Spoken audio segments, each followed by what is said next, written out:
Shalom, selamat pagi saudara-saudari terkasih di dalam Tuhan Yesus Kristus. Bukan suatu kebetulan renungan ini saya bawakan karena masih berkaitan dengan bulan Agustus, yaitu Merdeka yang Sejati. Masih terasa hangat di benak kita perayaan 17 Agustus kemarin, kita merayakan kemerdekaan bangsa Indonesia yang ke-80. Suasananya tentu sangat meriah, kita bisa lihat banyak lomba di mana-mana. Bendera merah putih juga berkibar di mana-mana. Selain itu, lagu-lagu perjuangan juga diputar. Nah, ngomong-ngomong, tahu nggak sih kita apa arti kata merdeka? Menurut Kamus Besar Bahasa Indonesia, merdeka itu berarti bebas, nggak terikat atau berdiri sendiri. Jadi, kemerdekaan yang kita rayakan kemarin ini adalah pengingat bahwa bangsa kita sudah bebas dari penjajahan oleh bangsa asing. Sama seperti bangsa kita yang telah dimerdekakan secara fisik, kita sebagai orang percaya juga sudah menerima kemerdekaan, tetapi secara rohani. Ada beberapa tanda bahwa hidup kita sudah mengalami kemerdekaan secara rohani menurut Roma 8. Yang pertama yaitu bebas dari penghukuman.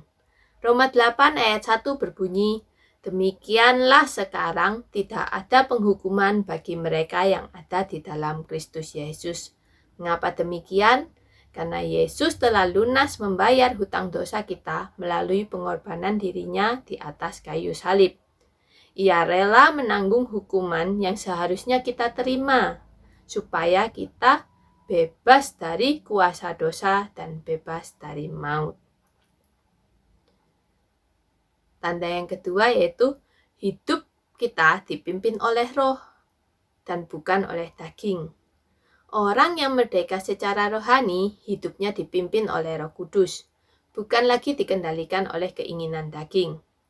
Hasilnya apa? Orang yang memiliki Roh Kudus di dalam hidupnya menjadi lebih damai sejahtera, karena ia merasakan hidup yang sejati, karena Roh Kudus selalu membimbing dia, menghibur dia, dan menguatkan dia setiap hari. Yang ketiga apa? Yang ketiga tandanya adalah kita ini menjadi anak dan bukan budak. Roma 8 ayat 14 berbunyi, "Semua orang yang dipimpin Roh Allah adalah anak Allah." Kita bukan lagi budak, rasa takut, rasa sakit, rasa bersalah, atau hidup dalam intimidasi iblis. Kita punya identitas baru, yaitu anak Allah. Dan sebagai anak, kita ini punya akses secara langsung. Karena itu, kita boleh berseru dan memanggilnya ya Aba, ya Bapa. Yang keempat, tandanya ada Roh Kudus yang akan selalu menolong kita dalam kelemahan kita. Saat kita tidak tahu harus berbuat apa, harus berkata apa dalam doa kita, mungkin keluhan-keluhan kita yang tidak bisa kita ungkapkan, tapi kita percaya Roh Kudus itu akan membantu kita untuk berbicara, karena Roh itu mendoakan kita. Ini adalah bukti bahwa kita ini tidak pernah sendirian. Yang kelima, yaitu tetap berharap dan percaya di tengah penderitaan. Orang yang merdeka secara rohani punya pengharapan kekal dalam Kristus walaupun saat ini belum kelihatan secara nyata.